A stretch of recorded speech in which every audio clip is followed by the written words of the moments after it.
নমস্কাৰ ছাত্ৰ ছাত্ৰীসকল, তোমালোক আটাইকে শিকোৱা অহাৰ আজিৰ পাঠলৈ স্বাগতম জনাইছোঁ। আজি আমি পৰিমাণৰ দোলনা ইয়াতে আমি আলোচনা কৰিম মিশ্ৰ সূত বা চক্ৰবৃদ্ধি সূতৰ বিষয়ে। ছাত্ৰ ছাত্ৰীসকল, আমি এই গোটেই পাঠটো কৰিবৰ কাৰণে চক্ৰবৃদ্ধি সূতত আমি মিশ্ৰ সূত উলিয়াবৰ কাৰণে প্ৰথমে সবৃদ্ধিমূল উলিয়াব লাগিব। গতিকে সবৃদ্ধিমূল বা সূতমূলৰ যিটো সূত্ৰ আছে সেই সূত্ৰটো আমি মনত ৰাখিব লাগিব। সূতমূল উলিওৱা বা সবৃদ্ধিমূল উলিওৱা সূত্ৰটো হৈছে এটো বুজাইছে সবৃদ্ধিমূল বা সূতে মূলে হ'ব এ যদি হয় তেতিয়াহ'লে তাৰ পৰিমাণটো হ'ব p into 1 plus r by 100 to the power n। ইয়াতে pটো হৈছে মূলধন, কিমান টকা সূতত ব্যৱহাৰ কৰিছে বা খটাইছে সেইটো হ'ব p মূলধন। তাৰপিছতে আহিলে rটো হৈছে সূতৰ হাৰ, বছৰি যিমান সূতৰ হাৰ ধৰা 3% হ'ব পাৰে, 5% হ'ব পাৰে, সেইটো হৈছে r। তাৰপিছতে ওপৰত আছে n বুলি এটা ঘাত দিয়া আছে, nটো হৈছে সময়, কেইবছৰৰ কাৰণে দিছে। ধৰা 1 নম্বৰ প্ৰশ্নটোত আমাক 2 বছৰৰ কাৰণে দিয়া হৈছে, n অৰ ঠাইত 2 বহাব লাগিব। তাৰপিছত সময় দিয়া আছে 3 বছৰ, n অৰ ঠাইত 3 বহাব লাগিব। ঠিক একেধৰণে 2, 3, 2 দিয়া আছে, এইকেইটা হৈছে আমাৰ কাৰণে সময় বা n ৰ মান। তেতিয়াহ'লে আমি ইয়াতে যিকেইটা আমাক পইচাৰ পৰিমাণ দিয়া আছে এইকেইটা হৈছে p। প্ৰথম প্ৰশ্নটোৰ কাৰণে 300 টকাটো হৈছে মূলধন, তাৰপিছৰ প্ৰশ্নৰ কাৰণে 4000 টকা মূলধন অৰ্থাৎ p। 3 নম্বৰটোৰ কাৰণে হৈছে 10,000 টকাটো মূলধন, 4 নম্বৰটোৰ কাৰণে 7,000 টকা মূলধন আৰু 5 নম্বৰ প্ৰশ্নটোৰ কাৰণে হৈছে 1,500 টকাটো মূলধন। ইমানখিনি টকা সূতত লগাইছে। তাৰপিছতে ইয়াতে আমাক দিয়া আছে 3% হাৰে, এইটো হৈছে সূতৰ হাৰ, যিটো আমি ইয়াতে সূত্ৰৰ মতে r বুলি পাইছোঁ। প্ৰথম প্ৰশ্নটো উত্তৰ কৰোঁতে আমি r অৰ ঠাইত 3 বহাব লাগিব। 2 নম্বৰ প্ৰশ্নটো কৰোঁতে আমি r অৰ ঠাইত 2 বহাব লাগিব। 3 নম্বৰ প্ৰশ্নত সূতৰ হাৰ দিয়া আছে 4, সূতৰ হাৰ 4 বহাব লাগিব। 4 নম্বৰ প্ৰশ্নটোত দিয়া আছে 3% সূতৰ হাৰে, r অৰ ঠাইত বহাব লাগিব 3। আৰু 5 নম্বৰ প্ৰশ্নত সূতৰ হাৰ দিয়া আছে 10%, প্ৰশ্নটো কৰোঁতে আমি r ৰ মানটো বহাব লাগিব 10। তেতিয়াহ'লে আমি চোৱা ইয়াতে আমাৰ p, r আৰু n আটাইকেইটা আমাক স্পষ্টকৈ দিয়া আছে, মাত্ৰ আমি এই যিটো সূতৰ যিটো অংক আছে ইয়াতে আমি বহাব লাগে। আৰু বহাই দিলে আমি প্ৰথমে পাম সূতমূল। প্ৰথম প্ৰশ্নটো আমি কৰি চাওঁ আহা। এই প্ৰশ্নটোত আমাক দিয়া আছে 300 টকা 3% সূতৰ হাৰে 2 বছৰ। ইয়াতে 300 টকাটো হৈছে মূলধন, পিৰ মানটো বহাব লাগিব 300, মূলধন হৈছে 300 টকা। তাৰপিছতে আমাক দিয়া আছে সময়, 2 বছৰৰ কাৰণে লগাইছে, গতিকে সময়টো হ'ব 2 বছৰ। সূতৰ হাৰ দিয়া আছে 3%, r ৰ মানটো হ'ব 3%। এতিয়া আমি উলিয়াব লাগে সূতমূল বা সবৃদ্ধিমূল। ইয়াতে আমি লিখিম সবৃদ্ধিমূল। এতিয়া আমি উলিয়াব লাগে সবৃদ্ধিমূল। সবৃদ্ধিমূলটো হৈছে এ বুলি কোৱা হয় এমাউণ্ট। সূত্ৰটো লিখিব লাগিব, যিটো হৈছে p into 1 plus r by 100 to the power n। ইয়াতে আমি সূত্ৰত কি কৰিব লাগিব, সংখ্যাবোৰ বহুৱাই দিব লাগিব। ইয়াতে প্ৰথমে p মানে হৈছে 300 টকা, r ৰ p মানটো বহাম 300, ব্ৰেকেট আৰম্ভ কৰিম। ব্ৰেকেটৰ ভিতৰত প্ৰথম 1 আছে, 1 লিখিব লাগিব, যোগ r বাই 100, r বা সূতৰ হাৰটো হৈছে 3, তলত আহিব 100 আৰু ওপৰত লিখিব লাগিব ঘাতটো হৈছে n, 2 বছৰ 2 লিখিব লাগিব। এতিয়া ব্ৰেকেটৰ ভিতৰত যিকেইটা সংখ্যা আছে সংখ্যাকেইটা আমি যোগ কৰিব লাগিব। যদি যোগ কৰা হয় তলত আহিব 100, ভগ্নাংশত আছে, হৰটো হ'ব 100। এতিয়া আমি 100টো 1ৰ লগত পূৰণ কৰিম। 100ৰ লগত 1 পূৰণ কৰিলে হ'ব 100, যোগ 100ৰ ওপৰত থকা সংখ্যাটো হৈছে 3 লিখিম, ওপৰত আহিব ঘাত 2। তেতিয়াহ'লে আমি পাম 300, ব্ৰেকেটৰ ভিতৰত আহিব 100 ভাগৰ 103, 100 ভাগৰ 103 আৰু ঘাতটো দিব লাগিব 2। 2 বা স্কোৱাৰতে কি বুজায়, সংখ্যাটো দুবাৰ পূৰণ হৈ আছে। তেতিয়াহ'লে আমি লিখিব লাগিব 300 পূৰণ স্কোৱাৰটো আমি দুবাৰ লিখি দিব লাগিব। স্কোৱাৰটো দুবাৰ লিখিলে হ'ব 100 ভাগৰ 103 পূৰণ 100 ভাগৰ 103। এতিয়া কটাকটি কৰিব লাগিব। আমি 100ৰ শূন্যৰ লগত 300ৰ এটা শূন্য কাটিম, ইয়াতে থকা শূন্যৰ লগত শূন্য আমি কাটি দিলোঁ। শূন্যবোৰ কটাকটি কৰাৰ লগে লগে তলত থাকিলে 100 লিখিম, ওপৰত থকা সংখ্যাকেইটা হৈছে 3 পূৰণ 103 পূৰণ 103। এতিয়া লগত থকা সংখ্যাকেইটা আমি পূৰণ কৰিব লাগিব। 3 পূৰণ 103 পূৰণ 103 পূৰণ কৰিলে পূৰণফলটো হ'ব 31827 আৰু তলত থাকিব 100। 100 যেতিয়া আমি হৰণ কৰিম, দশমিকটো নিব লাগিব আমি 2 ঘৰ আগলৈ। দুটা অংকৰ আগত দশমিকটো নিলে দশমিক বহিব 2 হাতৰ আগত উত্তৰটো হ'ব তেতিয়াহ'লে 318.27 এইটো হৈছে হবিদ্ধিমূলৰ পৰিমাণ তেতিয়াহ'লে আমি লিখিম যে হুটমূল বা হবিদ্ধিমূলটো হ'ব 318.27 টকা তাৰ পিছতে আমি উলিয়াব লাগিব মিশ্ৰ সুত কিমান টকা সুত ইয়াতে পাইছে সুত কিমান টকা পাইছে জানিবৰ কাৰণে আমি a - p কৰিব লাগিব a হৈছে সুতে মূলে দিয়া পৰিমাণটো p টো হৈছে মূলধন সুতে মূলে দিছে 318.27 তাৰ পৰা বিয়োগ কৰিব লাগিব 300 আৰু বিয়োগটো আমি সহজে কৰিব পাৰো 318.27 পইচাৰ পৰা যদি 300 টকাটো বিয়োগ কৰি দিয়া হয় তেতিয়াহ'লে উত্তৰটো আমি পাম 18.27 টকা মিশ্ৰ সুতৰ পৰিমাণটো হ'ব 18.27 টকা আমি একে ধৰণে কৰো আহা 2 নম্বৰ প্ৰশ্নটো ইয়াতে আমাক দিয়া আছে p ৰ মানটো দিয়া আছে 4000 p ৰ মানটো লিখিম 4000 সময় দিয়া আছে 3 বছৰ আৰু টকাৰ সুতৰ হাৰটো দিয়া আছে 2% আমি উলিয়াব লাগে হবিদ্ধিমূল যাক a বুলি কোৱা হয় a লিখিলো তাৰ পিছত লগে লগে আমি লিখিম সূত্ৰটো হৈছে সূত্ৰটো তোমালোকে মনত ৰাখিব লাগিব p * 1 + r/100 to the power n ইয়াতে আমি বহাই দিম p ৰ মানটো দিয়া আছে আমাক 4000 ব্ৰেকেট আৰম্ভ হ'ব 1 + r ৰ মানটো বা 70% দিয়া আছে 2 তলত আহিব 100 যেহেতু সময় n ৰ মানটো দিয়া আছে 3 সেই কাৰণে ওপৰত 3 লিখিম এতিয়া আমি ব্ৰেকেটত থকা সংখ্যা কেইটা বা ভগ্নাংশটো আমি যোগ কৰি লওঁ ভগ্নাংশটো হৰত 100 আছে 100 লিখিব লাগিব তাৰ পিছতে 100 টো আমি 1 ৰ লগত পূৰণ কৰিব লাগিব 100 গুণ হয় 100 যোগ 1 ৰ ওপৰত আছে 2 2 টো লিখিব লাগিব ওপৰত আহিব 3 1 ৰ লগত যদি 2 টো আমি যোগ কৰো তেতিয়া হলে হ'ব 102 আমি ব্ৰেকেটৰ ভিতৰত পাম 100 ভাগৰ 102 ঘাতটো আছে 3 আৰু ঘাতটো 3 থকাৰ কাৰণে 100 ভাগৰ 102 টো আমি 3 বাৰ পূৰণ কৰিব লাগিব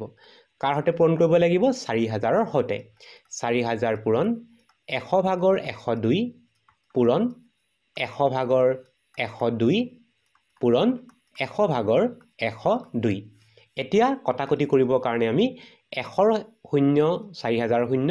এইটো শূন্যৰ লগত এটা শূন্য কাটিলো শূন্যৰ লগত শূন্যবোৰ কটাকটি কৰিম কটাকটি কৰাৰ লগে লগে তলত থাকিলে 10 পূৰণ 100 10 ৰ লগত 100 পূৰণ কৰিলে হ'ব 1000 ওপৰত থাকিলে 4 পূৰণ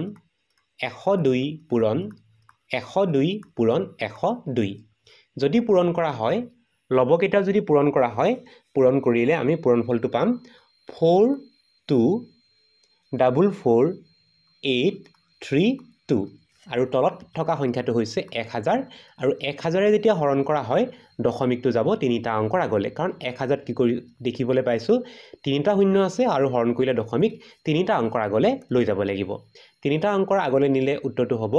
4244.832 টকা এইটো হৈছে সুতে মূলে দিব লগা টকাৰ পৰিমাণ তেতিয়া হলে আমি এটা দশমিকৰ পাছত দুটা অংক লওঁ তেতিয়া হলে উত্তৰটো আমি লিখিব লাগিব 4244.833 টকা এতিয়া আমি ইয়াৰ পৰা উলিয়াব লাগে মিশ্ৰ সুতৰ পৰিমাণ মিশ্ৰ সুতক কোৱা হ'ব CI কম্পাউণ্ড ইন্টাৰেষ্ট উলিয়াবৰ কাৰণে যেটো a সুতে মূলে যেটো পৰিমাণ আছে তাৰ পৰা আমি মূলধনটো বিয়োগ কৰিব লাগে যে মানুহজনে 4000 টকা কামত লগাইছিলে বা হুতলে দিছিলে আৰু তেওঁ ঘূৰাই কিমান পালে 4244.83 টকা এটো হৈছে হুতে মূলে যেটো পৰিমাণ দিব লাগে 4244.83 তাৰ পৰা মূলধন লগাইছিলে 4000 টো বিয়োগ কৰিব লাগিব আৰু 4000 বিয়োগ কৰিলে বাকি থাকিব 244.83 এটো হৈছে মিশ্ৰ সুতৰ পৰিমাণ এটা উত্তৰটো আমি লিখিব পাৰো হবিদ্ধিমূল বা হুতে মূলে দিব লাগিব 4244.83 টকা আৰু ইয়াতে মিশ্ৰ সুতৰ পৰিমাণটো হৈছে